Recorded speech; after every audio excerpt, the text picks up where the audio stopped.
Hello everyone, मैं Shraddha Agrawal, guest lecturer commerce, government arts and commerce college Konka Nevra से M Com second semester के students के लिए बिजनेस लॉस के foreign exchange management act 1999 FEMA से एक वीडियो लेक्चर लेके आई हूँ। इससे पहले हम लोग 2 वीडियो लेक्चर डिस्कस कर चुके हैं, जिसमें हम फॉरेन एक्सचेंज मैनेजमेंट एक्ट का meaning, provisions, regulation and management of FEMA act ये डिस्कस कर चुके हैं। आज हम लोग डिस्कस करने वाले हैं ऑब्जेक्टिव्स ऑफ फैमा। हम लोग पढ़ेंगे objectives of FEMA 1999। The main objective of FEMA was to help facilitate the external trade and payments in India. जो सबसे मेन ऑब्जेक्टिव है foreign exchange and management act का सबसे मेन ऑब्जेक्टिव जो है foreign exchange and management act का वो ये है कि लोगों को बाहरी व्यापार और बाहरी पेमेंट हमारे इंडिया में लाना या उसकी फैसिलिटी कराना। It was also mean to help orderly development and maintenance of foreign exchange market in India. ये जो है वो ऑर्डरली डेवलपमेंट के लिए भी होता है और साथ ही साथ maintenance of foreign exchange market in India, जो हमारी इंडिया है उसमें फॉरेन एक्सचेंज का मार्केट मेंटेन करने के लिए भी होता है, यानी कि विदेशी वस्तुएं हमारे भारत में लाने के लिए भी होता है। It defines the procedures, formalities and dealings of all the foreign exchange transaction in India. ये जो है वो प्रोसीजर बताता है, बहुत सारी फॉर्मेलिटीज़ बताता है और डीलिंग्स बताता है बहुत सारे, जिसकी वजह से फॉरेन एक्सचेंज ट्रांजेक्शन इंडिया में हो। This transactions are mainly classified under 2 categories. ये जो ट्रांजेक्शन्स हैं वो मेनली 2 कैटेगरीज में क्लासीफाई किए जा सकते हैं। वो है current account transactions and capital account transactions. चालू खाता ट्रांजेक्शन में हो सकता है और फिक्स या पूंजी खाता ट्रांजेक्शन में हो सकता है। अब इसके और भी कुछ ऑब्जेक्टिव्स हैं, ये देखेंगे। FEMA is applicable to all the parts of India and was primarily formulated to utilize the foreign exchange resources in efficient manner. FEMA जो है वो इंडिया के सारे भाग में, सारे पार्ट में लागू होता है और सबसे पहले वो ये किस लिए फॉर्मुलेट हुआ है कि फॉरेन एक्सचेंज रिसोर्सेज को बहुत ही अच्छे तरीके से भारत में उपयोग किया जाए या यूटिलाइज किया जाए। It is equally applicable to offices and agencies which are located outside India, है ना। ये बराबर से लागू होगा वो ऑफिसेस के लिए, वो सारे दफ्तरों के लिए या वो सारे एजेंसीज के लिए which are located outside India, जो कि इंडिया के बाहर स्थित हो। However is managed और owned by an Indian citizen। लेकिन ये जो ऑफिसेस हैं या ये जो एजेंसीज हैं या ये जो कंपनीज हैं वो इंडिया के या इंडियन सिटीज़न के द्वारा मैनेज की जा रही है। वो है भले इंडिया के बाहर स्थित, लेकिन उसका कंट्रोल, उसका रेगुलेशन इंडिया के द्वारा या किसी इंडियन सिटीज़न के द्वारा मैनेज किया जा रहा है। FEMA head office is known as the enforcement directorate and is situated in the heart of city of Delhi. जो FEMA का हेड ऑफिस है वो डायरेक्टरेट इन्फोर्समेंट कहलाता है और ये जो है वो दिल्ली के हार्ट सिटी में, दिल्ली के हृदय स्थल में सिचुएटेड है। अब हम लोग पढ़ेंगे एप्लीकेबिलिटी ऑफ FEMA एक्ट। अब FEMA एक्ट कहाँ कहाँ एप्लीकेबल होता है, कहाँ कहाँ अप्लाई होता है, ये हम लोग देखेंगे। Exports of any foods and services from India to outside.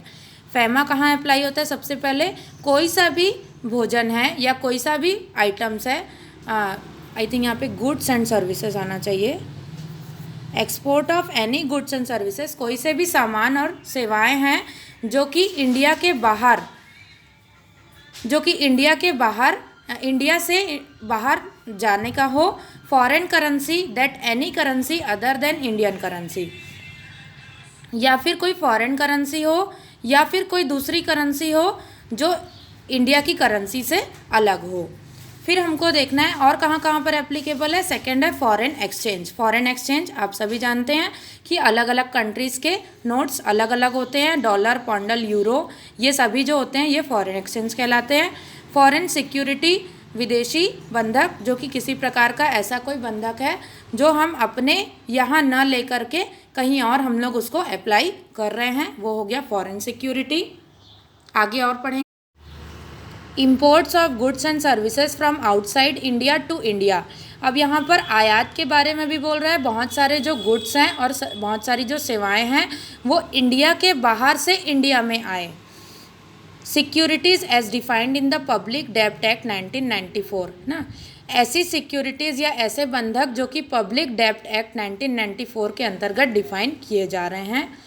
फिर है banking, financial and insurance services. बहुत सारे जो बैंकिंग की सर्विसेज हैं या बहुत सारे कोई फाइनेंशियल सर्विसेज हैं, वित्तीय संबंधी है या बीमा से रिलेटेड जो सर्विसेज हैं वो सब इनमें लागू होते हैं।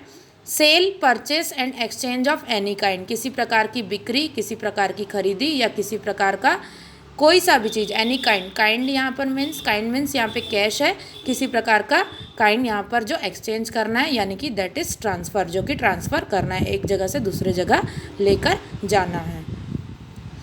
Any overseas company that is owned 60% और मोर बाय एन NRI, कोई से भी दूसरी ओवरसीज़ कंपनी है जो कि 60% या उससे ज़्यादा NRI के द्वारा ली गई हो। NRI मतलब नॉन रेसिडेंट इंडियन।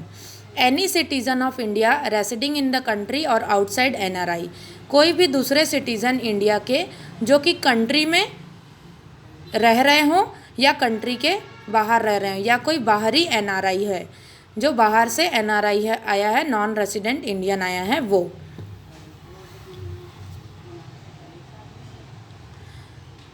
अब हम लोग पढ़ेंगे next topic, penalties and appeal.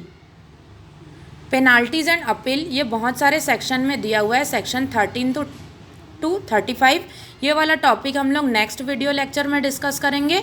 अभी हम लोग थोड़ा सा रिवीजन कर लेते हैं जो हम लोगों ने अभी तक पढ़ा है उसका। फेमा एक्ट की एप्लीकेबिलिटी कहाँ कहाँ पर है एक बार फिर से देख लेते हैं। किसी भी गुड्स और किसी भी सर्विसेज को इंडिया से बाहर ले जाने में, या फिर फॉरेन करेंसी या कोई दूसरी करेंसी है उसको other than Indian currency, Indian currency को छोड़कर उसको बाहर ले जाने में, एक्सपोर्ट करने में एप्लीकेबल है फेमा एक्ट। दूसरा फॉरेन एक्सचेंज में एप्लीकेबल है। तीसरा फॉरेन सिक्योरिटी के लिए एप्लीकेबल है। चौथा जैसे कि एक्सपोर्ट के लिए एप्लीकेबल है तो वैसे ही इंपोर्ट के लिए भी एप्लीकेबल है। कोई सा भी गुड्स और कोई सा भी services from outside India to India, बाहरी इंडिया से लेकर इंडिया तक आने के लिए।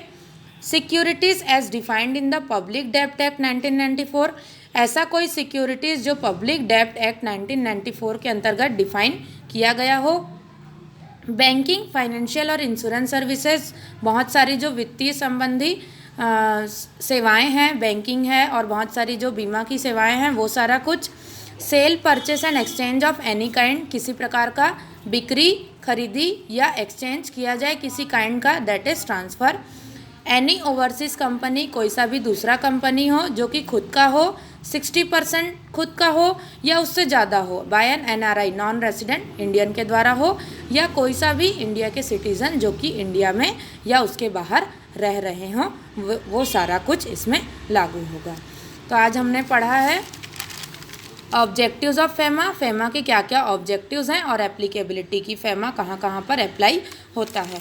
अब हम लोग नेक्स्ट वीडियो लेक्चर में पढ़ेंगे पेनाल्टीज़ एंड अपील्स, सेक्शन 13 से लेकर 35 तक का। अब इसके लिए क्या क्या पेनाल्टीज़ एंड अपील्स हैं। आई होप आप सभी को ये वीडियो लेक्चर पसंद आया होगा। Thank you so much.